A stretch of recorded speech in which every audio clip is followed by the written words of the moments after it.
आज वो ऐतिहासिक दिन उत्तराखंड के लिए है जहां पर आज यूसीसी लागू हो जाएगा।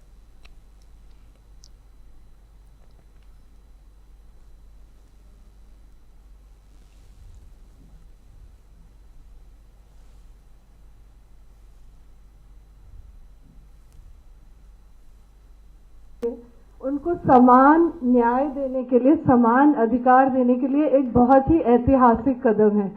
तो आज के इस पवित्र अवसर पर मैं माननीय मुख्यमंत्री जी का, यहाँ मंच पर उपस्थित सभी माननीय मंत्रीगण का, इस सारस्वत सभागार में उपस्थित सभी सम्मानित महानुभाव का, विशेष रूप से हमारी यूसीसी समिति के जो अध्यक्ष माननीय शत्रुघ्न सिंह जी यहाँ हैं, सुरेखा डंगवाल मैम है, मनु गौड़ जी हैं, अजय मिश्रा, आप सबका विशेष स्वागत, क्योंकि आपकी बहुत मेहनत इस पूरे कार्य में गई है।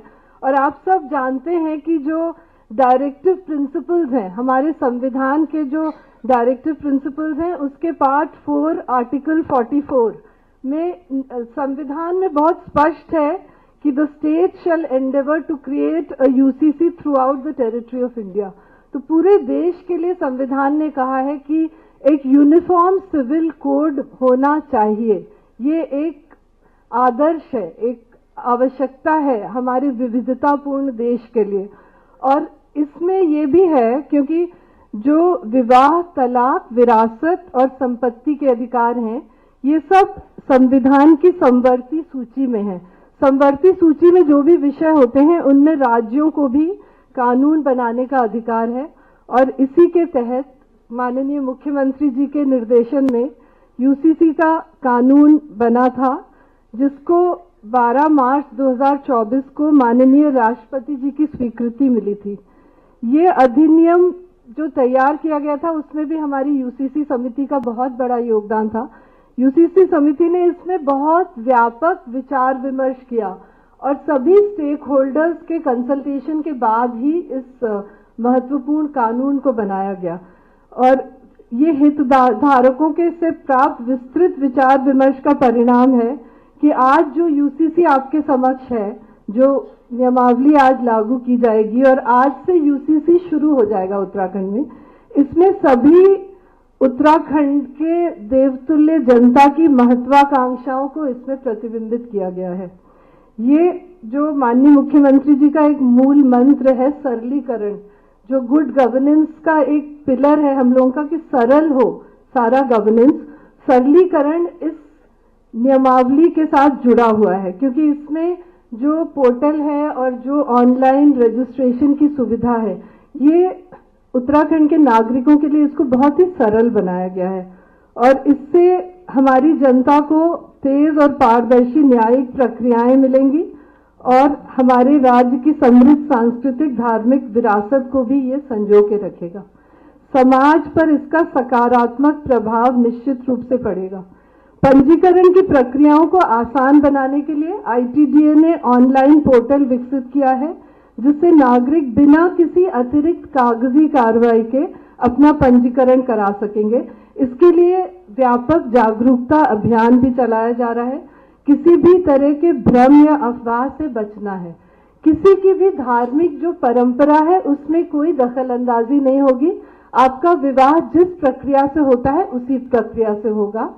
सिर्फ हमारी बहनों को समान अधिकार इसमें मिलेंगे। मुझे बताते हुए बहुत प्रसन्नता हो रही है कि राज्य ने सीएससी के साथ साझेदारी की है, जिसमें नागरिकों को उनके द्वार पर ही सेवाएं मिल जाएंगी। इसके लिए 10,000 से अधिक ग्राम स्तर उद्यमियों को व्यापक प्रशिक्षण दिया गया है, विलेज लेवल जो एंटरप्रेन्योर्स हैं। इसके अतिरिक्त 1950 उप निबंधकों और निबंधकों को नए नियमों से संबंधित प्रशिक्षण दिया गया है, जिससे वो जनता की सेवा सुचारू रूप से करें। इसके अलावा सभी सरकारी विभागों को निर्देशित किया गया है कि वे निर्धारित समय सीमा में अपने समस्त कर्मचारियों का पंजीकरण सुनिश्चित करें। तो हम सबको भी अपना पंजीकरण विवाह का सुनिश्चित करना है और आज से ही हम लोग इस मुहिम में जुट जाएंगे। किसी भी नए सुधार में स्वाभाविक है कि चुनौतियां सामने आएंगी। इसको ध्यान में रखते हुए मुख्य सचिव की अध्यक्षता में एक समिति का भी गठन किया गया है। इसमें सभी वरिष्ठ अधिकारी शामिल हैं। इस अधिनियम के क्रियान्वयन के दौरान कोई भी अगर समस्या आएगी तो ये समिति इसका समाधान करेगी।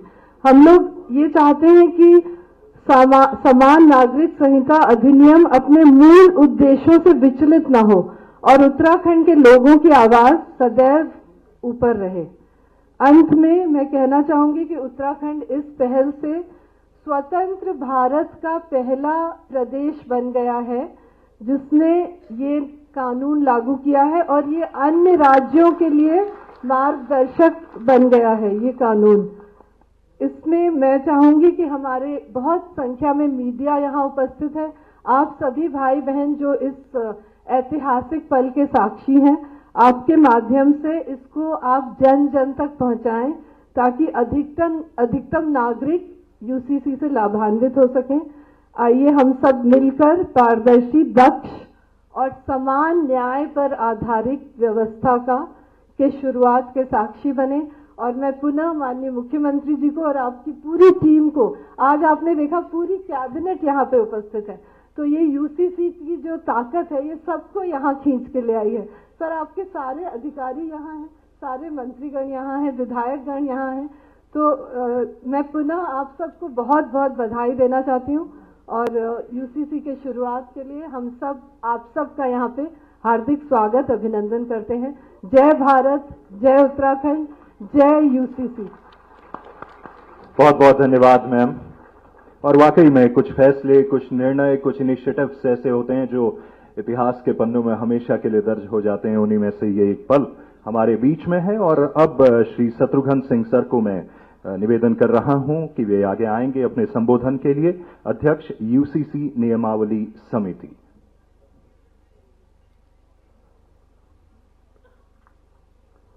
माननीय मुख्यमंत्री जी, मंच पर आसीन माननीय सांसदगण, माननीय मंत्रीगण, मुख्य सचिव महोदया, सामने बैठे शासन के आला अधिकारी, माननीय विधायकगण और सम्मानित नागरिकगण, इस सभागार में आज सब मिलकर भारत के इतिहास, संवैधानिक इतिहास के सुनहरे पल को लिखने का कार्य कर रहे हैं। कल देश के गणतंत्र बनने के 75 वर्ष पूर्ण होने का हमने उत्सव मनाया और जिस संविधान की नींव पर यह गणतंत्र खड़ा हुआ, उसी संविधान के अंतर्गत बुने गए एक बेहद संवेदनशील स्वप्न को मूर्त रूप देने का आज हम पुनीत कार्य कर रहे हैं। हमारे संविधान के अनुच्छेद 44 के अंतर्गत संविधान के निर्माताओं ने आह्वान किया था कि राज्य भारत के समस्त राज्य क्षेत्र में नागरिकों के लिए एक समान नागरिक संहिता प्राप्त करने का प्रयास करेगा। आज उस आह्वान पर खरा उतरने वाला उत्तराखंड देश का प्रथम राज्य बन गया। एक लाइन में कहूं तो इसका सारा श्रेय हमारे माननीय मुख्यमंत्री जी को जाता है। समान नागरिक संहिता का विषय कोई नूतन विषय नहीं है। हमारे जनमानस को यह लगभग 100 साल से तो जरूर आंदोलित कर रहा है। आप सभी जानते हैं, आजादी के ठीक पहले समान नागरिक संहिता को लेकर अंबेडकर जी ने एक मुहिम चलाई थी। उसमें बहुत सारे लोग शामिल थे, लेकिन उसके प्रणेता के रूप में अंबेडकर जी थे। उन्होंने एक ड्राफ्ट भी तैयार किया था। BN राव साहब जो ICS अधिकारी हुआ करते थे, उन्होंने एक अलग ड्राफ्ट तैयार किया था। वो अंग्रेजी हुकूमत से मांग करने वाले थे, लेकिन इस बीच आजादी मिली और जब संविधान सभा गठित हुई तो इस पे समान नागरिक संहिता पर बहुत विशद उस पर चर्चा हुई है। आप कभी पार्लियामेंट्री कमेटी के जो संवैधानिक सभा के जो डिबेट्स हैं उसको आप पढ़िएगा। उसमें दोनों पक्षों की ओर से कि क्यों नहीं होना चाहिए और क्यों होना चाहिए, बहुत बड़ी बहस चली थी। सपना यह था कि इसे फंडामेंटल राइट्स के चैप्टर का अंश बनाया जाए, लेकिन उस समय की कुछ मजबूरियां थी, जो भी थी, उस पर फाइनली संविधान सभा ने इसको directive principles of state policy का विषय बनाया। समय समय पर माननीय सर्वोच्च न्यायालय ने एग्जीक्यूटिव को ललकारा है, आप उनके जजमेंट पढ़िए हैं, सीरीज ऑफ जजमेंट्स माननीय सुप्रीम कोर्ट के, कि आप यूसीसी लेकर आइए, जिसको कहते थे ऑलमोस्ट जैसे कोचा जा रहा था एग्जीक्यूटिव को, लेकिन अब तक नहीं हुआ। आज ये हो रहा है, यह हमारे लिए बहुत ही हर्ष का विषय है। आप सबको मालूम है कि संहिता बनाने के लिए एक समिति बनी थी, जिसकी अध्यक्षता माननीय न्यायमूर्ति रंजना प्रकाश देसाई जी कर रही थी, और उसमें हाई कोर्ट के retired chief justice Pramod Kohli साहब भी शामिल थे। इस रूल मेकिंग कमेटी के 3 सदस्य भी उसके सदस्य थे। उस समिति ने अपनी रिपोर्ट, वो समिति तो गठित हुई मई 2022 में, उन्होंने रिपोर्ट सबमिट की फरवरी 2024 में, और उस पर राष्ट्रपति का एसेंट मिला मार्च 2024 में। और उसी समय नियमावली समिति बनी, तो नियमावली समिति ने तत्समय अपना काम प्रारंभ किया, और अक्टूबर 2024 में नियमावली समिति ने ड्राफ्ट नियमावली के साथ अपनी एक रिपोर्ट राज्य सरकार को पेश कर दी। जो नियमावली बनाई गई, उसको बनाते समय, मैं संहिता की तो चर्चा नहीं करूंगा, वो तो पब्लिक हो चुका है, काफी उसमें बहस हो चुकी है, तो मैं अपनी बात केवल नियमावली पर केंद्रित करूंगा। तो जो नियमावली बनाई गई, नियमावली बनाते समय नियमावली समिति ने किन चीजों का ध्यान रखा, किन चीजों का अध्ययन किया, कहां से उनको प्रेरणा मिली।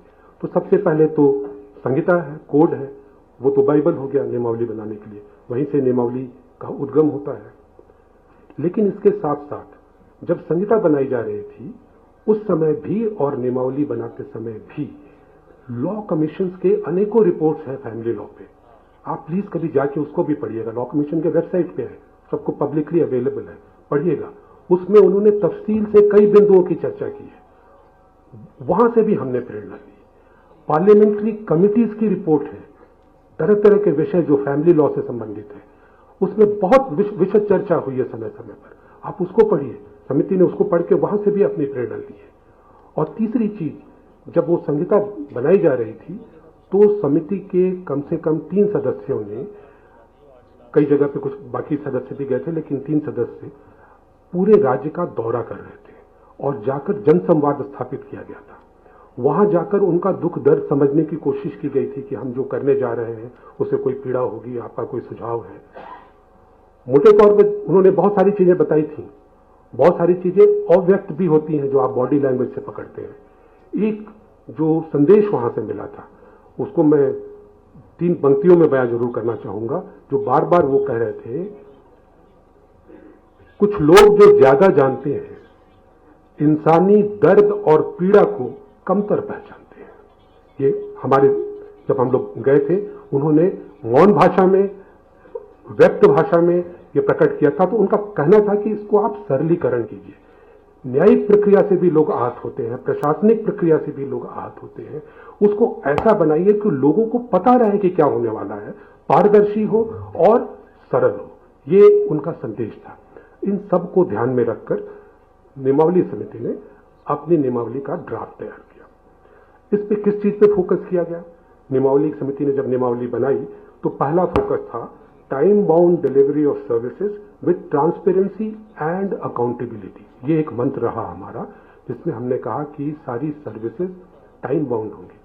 तो आप देखेंगे कि जो रजिस्ट्रेशन का मामला है, जैसे शादी विवाह का रजिस्ट्रेशन ले लिए, लिव इन रिलेशनशिप के रजिस्ट्रेशन ले लिए, वहां ये सुविधा दी गई कि आप एप्लीकेशन जो देंगे वो सब रजिस्ट्रार को जाएगा, सब रजिस्ट्रार उस पर एक संक्षिप्त जांच करेगा। लेकिन ये सारी प्रक्रिया एक निर्धारित अवधि के अंतर्गत पूरी की जानी होगी।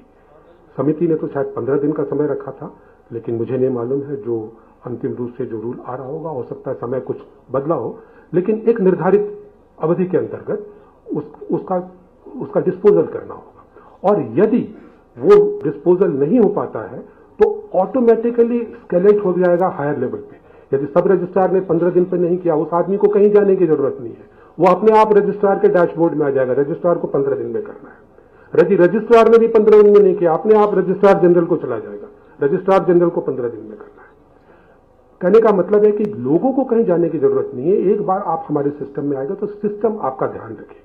तो ये, और इसमें उत्तरदायित्व का निर्धारण भी होगा। यदि आपने 15 दिन में नहीं किया तो उत्तरदायित्व के निर्धारण की भी व्यवस्था की गई। यह भी देखा गया कि जैसे शादी के रजिस्ट्रेशन का ही मामला लेते हैं, कभी कभी ना बहुत जल्दबाजी होती है लोगों को। जैसे उत्तराखंड का आदमी विदेश से आया, यहाँ शादी किया, वीजा लगवाने के लिए या पासपोर्ट बनवाने के लिए मैरिज के रजिस्ट्रेशन सर्टिफिकेट की जरूरत होती है, उनके लिए तत्काल सेवा की व्यवस्था की गई। उनसे कहा गया है कि टाइम को कट शॉर्ट किया जाएगा, 15 दिन की जगह हमने तो 3 दिन कहा था, आगे रूल में कुछ और अवधि हो सकती है, लेकिन कम अवधि में उसको रजिस्ट्रेशन का सर्टिफिकेट मिल जाए, ये व्यवस्था की गई। लोगों की सुविधा के लिए अगेन, ताकि उनको दिक्कत न हो, आप सबको मालूम है कि उत्तराखंड में वर्ष 2010 में मैरिज के अनिवार्य रजिस्ट्रेशन के संबंध में एक एक्ट लाया गया था। उससे सभी लोग आच्छादित थे। उसमें बहुत सारे लोगों ने अभी तक रजिस्ट्रेशन नहीं कराया गया। उनको एक विंडो ऑफ अपॉर्चुनिटी दी गई। उनसे कहा गया कि जिस दिन से एक्ट लागू होगा, यानी आज से लागू हो रहा है, इससे एक नियत अवधि के अंतर्गत यदि आपने उस एक्ट में अपना रजिस्ट्रेशन नहीं कराया था तो अब आप आइए, हम आपको सरलीकृत प्रक्रिया के अंतर्गत आपके विवाह का रजिस्ट्रीकरण करेंगे। इसी प्रकार से हम सभी जानते हैं कि मुस्लिम समुदाय में पॉलीगेमी की व्यवस्था रही है और आज से वो समाप्त होने वाली है। लेकिन जो लोग पॉलीगेमस रिलेशनशिप में ऑलरेडी हैं, आज के एक्ट के लागू होने के पहले उनका भी रजिस्ट्रेशन होगा। अगर वो चाहते हैं कि अपने विवाह का रजिस्ट्रेशन कराएं और वो पॉलीगेमस रिलेशनशिप में, आज के बहुविवाह के रिलेशनशिप में आज से पहले से है, उनके लिए भी रजिस्ट्रेशन की व्यवस्था की गई ताकि उनको भी रजिस्ट्रेशन का सर्टिफिकेट मिले और उससे जो भी लाभ होते हैं उससे वो वंचित न हो। इसी प्रकार यदि किसी ने विवाह विच्छेद किया आज से पहले अपने कस्टमरी लॉ के अंतर्गत, यानी किसी कोर्ट के माध्यम से नहीं, कस्टमरी लॉ में विवाह विच्छेद हो गया, उनके लॉज हैं, उसको भी हम रिकॉग्नाइज करेंगे। और अगर विवाह विच्छेद का सर्टिफिकेट चाहिए तो वो भी आके हमारे यहाँ अप्लाई कर सकते हैं। ये इसलिए था कि लोगों को फिर असुविधा का सामना न करने पड़े। अगर सब रजिस्ट्रार काम नहीं करता तो कोई भी व्यक्ति उसके खिलाफ शिकायत दर्ज कर सकता है। शिकायत को भी एक टाइम बाउंड तरीके से उसका डिस्पोजल करने का हमने प्राविधान किया। और शिकायत दर्ज करने की प्रक्रिया इतनी सरल है कि आपने एक बार अपना एप्लीकेशन डाल दिया, उसके बाद कुछ नहीं, एक बार वेब पोर्टल पर जाइए, 1 लाइन 2 लाइन 3 लाइन जो लिखना है उतना ही काफी है। अगर आपका रजिस्ट्रेशन मान लीजिए स्वीकार नहीं होता है, सब रजिस्ट्रार ने रिजेक्ट कर दिया, तो वो एक स्पीकिंग ऑर्डर पास करेगा और उसके खिलाफ यदि आप असहमत हैं तो रजिस्ट्रार के समक्ष अपील कर सकते हैं। यदि रजिस्ट्रार भी नहीं मानते तो फिर आप रजिस्ट्रार जनरल के सामने अपील कर सकते हैं। यानी व्यवस्था ये की गई कि लोगों को पता रहे कि किन आधारों पे आपको ये सुविधा नहीं दी गई और यदि किसी ने गलत किया गया तो उसके रिड्रेस की व्यवस्था हो। दूसरी बात जो हमने ध्यान में रखी वो ये कि जो भी हम प्रक्रियाएं बनाए वो यूजर फ्रेंडली हो। जैसा मैं आपसे कह रहा था कि जब हम लोग दौरे पे गए थे तो भले ही डायरेक्टली या इनडायरेक्टली लोगों ने ये कहा था कि आप जो भी बनाइएगा यूजर फ्रेंडली रखिएगा। तो अभी जैसा चीफ सेक्रेटरी साहिबा ने बताया कि वेब पोर्टल का डिजाइन किया गया। उस वेब पोर्टल के डिजाइन करते समय ये कोशिश की गई कि स्टेप बाय स्टेप लोगों को गाइड किया जाए, चाहे वो विल बनाना चाहे, चाहे लिव इन का रजिस्ट्रेशन करना चाहे, अगर वो आते हैं या अपने लीगल एयर्स का डिक्लेरेशन करना चाहें तो वो स्टेप बाय स्टेप बताएगा। वेबसाइट पे आप जाइए, एक एक करके बताते जाएगा, ये करते चलिए, लोगों को तकलीफ न हो। कोशिश ये की गई। ये भी कोशिश की गई कि उनकी सुविधा के लिए हमारे वेब पोर्टल को बाकी जो हमारे ऑलरेडी डेटा के जो वेब पोर्टल हैं उनके साथ इंटीग्रेट किया जाए। हमें याद है जब हम लोग शुरुआत में ये काम कर रहे थे तो यह दुर्बह कार्य लग रहा था, बहुत ही कठिन कार्य लग रहा था। UIDAI वाले इंटीग्रेशन करके देने को तैयार नहीं थे। रजिस्ट्रार जनरल जो सेंसस के हैं उनके यहाँ तैयारी नहीं थी। कारा का जो के साथ इंटीग्रेशन करना था उनके यहाँ तैयारी नहीं हो पा रही थी। हम लोगों ने एक एक के साथ इसको परसू किया। मुझे याद है कि उस समय UIDAI के जो चीफ थे अमित अग्रवाल साहब, अब सेक्रेटरी है भारत सरकार में, उनसे वो मेरे शिष्य निकल गए। इसी प्रकार से जो रजिस्ट्रार जनरल सेंसस के वो मेरे बहुत पुराने, मेरे प्रोबेशनर निकल गए। तो व्यक्तिगत संबंधों का फायदा उठाकर, इंस्टीट्यूशनल संबंधों का फायदा उठाकर कोशिश की गई कि जल्द से जल्द उसका इंटीग्रेशन हो। आज नीतिका मुझे बता रही थी कि वो इंटीग्रेशन वगैरह काफी हद तक 90% 95% हो चुका है। बहुत ही खुशी की बात है। तो वहां से जो डेटा है अगर आप भर रहे हैं तो बहुत सारे डेटा तो वहीं से कैप्चर होकर आ जाएंगे। आपको कुछ करने की जरूरत नहीं है, आपने अपना नाम डाला, उन सब चीजों से इंटीग्रेटेड है, डेटा आपका कैप्चर होकर आ गया, बहुत सारी चीजें। और जो नहीं है वो आपको भरने की सुविधा होगी। जैसा आप देख रहे हैं कि अगर ऐसा करते, जब हम ये काम करेंगे तो हम राज्य के लिए एक बहुत ऑथेंटिक और बड़ा डेटाबेस बनाने जा रहे हैं। मुझे बताया गया है कि राज्य में एक पहल की गई थी परिवार रजिस्टर का डेटाबेस तैयार करने की। उसमें कुछ कठिनाइयां भी आई थी, कितना काम हुआ मैं पर्सनली तो नहीं जानता, लेकिन मैं आपको ये बताना चाह रहा हूं कि अगर ये डेटाबेस बन गया तो इस प्रकार के किसी रजिस्टर की जरूरत ही नहीं पड़ेगी। बहुत महत्वपूर्ण है कि इस डेटाबेस में पहले 6 महीने में जम के काम किया जाए, और इसीलिए पहले 6 महीने में जब इसका इम्प्लीमेंटेशन होगा, मैं आप लोगों से, राज्य सरकार के सभी अधिकारियों से जो इस काम को करेंगे उनसे करबद्ध प्रार्थना करता हूं कि कृपया इसको सक्सेसफुल बनाइए, अपनी पूरी ताकत इसमें झोंकिए। अगर आप कर देंगे तो बाकी किसी डेटाबेस की जरूरत नहीं, आपके पास ऑलमोस्ट रियल टाइम डेटाबेस होगा। एग्जैक्टली रियल टाइम तो नहीं कहूंगा, ये कह सकते हैं अप टू डेट डेटाबेस होगा जो समय समय पे अपडेट होता रहेगा। लोगों को सुविधा मुहैया कराने के लिए हमने ये भी किया, जैसे हम कह रहे हैं ना रियल टाइम डेटा रहेगा, तो लोग अपने डेटा को अपडेट भी कर सकते हैं। यदि आपका शादी हो गई, आपका रजिस्ट्रेशन हो गया, आपके परिवार में एक बच्चा पैदा हुआ, उसको आप इसमें एंटर करना चाह रहे हैं कि कल को सक्सेशन के मामले में उसे दिक्कत ना आए, आपके पास सुविधा है, आप जाके उसको अपडेट कर दीजिए। वो कुछ जो वेरिफिकेशन होता है मुश्किल से 2-3 मिनट का टाइम होता है, आपका वेरिफिकेशन हो जाएगा और वो उसकी एंट्री हो जाएगी। केवल उसके बर्थ सर्टिफिकेट की जरूरत पड़ेगी, वो आप अपलोड कर दीजिए या एंटर कर दीजिए। अब जब डेटा की बात आती है तो एक प्रश्न ये भी उठता है कि डेटा का एक्सेस कैसे हो आम जनों के लिए। जैसे मेरी शादी हुई, मेरा डेटा तो कैप्चर हो गया, मैं तो उसमें मेरा एक एंट्री हो गई, लेकिन अगर कोई दूसरा आदमी है जिसका कोई डेटा इसमें नहीं है, फिर भी वो देखना चाहता है डेटाबेस। ऐसा करते समय ये भी ध्यान रखना होगा कि डेटा की प्राइवेसी बनी रहे, लोगों की निजता भंग न हो। आरटीआई में जो प्रोविजन है 81J में, सेक्शन 81J कहता है कि जो निजी सूचनाएं हैं वो आप किसी थर्ड पार्टी से आप उसको डाइवर्ज नहीं कर सकते, नहीं बता सकते, उसका ध्यान रखा गया। जो डेटा एक्सेस को तो हमने सरल बनाया कि आप वेब पोर्टल पर जाइए और डेटा एक्सेस करने की कोशिश कीजिए। किसको? हमने डेटा को 2 रूप में बांटा, एक ओपन एक्सेस डेटा और दूसरा रेस्ट्रिक्टेड डेटा। ओपन एक्सेस का जो डेटा होगा, मिसाल के तौर पे किसी पर्टिकुलर अवधि में किसी पर्टिकुलर एरिया में कितनी शादियां हुई या कितने लोग लिव इन रिलेशनशिप में, ये डेटा है, इसका व्यक्तिगत सूचना से कोई संबंध नहीं है। जब आप जाएंगे तो आप देखेंगे सीमलेस आपको डेटा अवेलेबल होगा, जिस फॉर्मेट में आप चाहेंगे अपने डेटा ले सकते हैं। आपको यह भी सुविधा होगी कि अगर उसका ऑथेंटिकेशन करना चाहते हैं तो हमारा सब रजिस्ट्रार एक प्रक्रिया है, उस प्रक्रिया के तहत उसको ऑथेंटिकेटेड डेटा अगर आप कहीं यूज करना चाहते हैं तो वो भी देगा। लेकिन जो निजी डेटा होगा, जैसे मैं हूं, मेरी वाइफ किस धर्म को अपनाई हुई है, मेरे पुत्र क्या करते हैं, कितने पुत्र हैं, बाकी लोगों को जानने की जरूरत नहीं है, तो उसको हमने रेस्ट्रिक्टेड बनाया है। वहां भी हमने सुविधा क्रिएट करने के लिए कोशिश की है कि यदि जैसे लोग जब शादी विवाह करते हैं ना, तो एक दूसरे के बारे में जानकारी लेना चाहते हैं कि भाई इसकी पहले से कोई शादी तो नहीं हुई है, वो चेक करना चाहते हैं।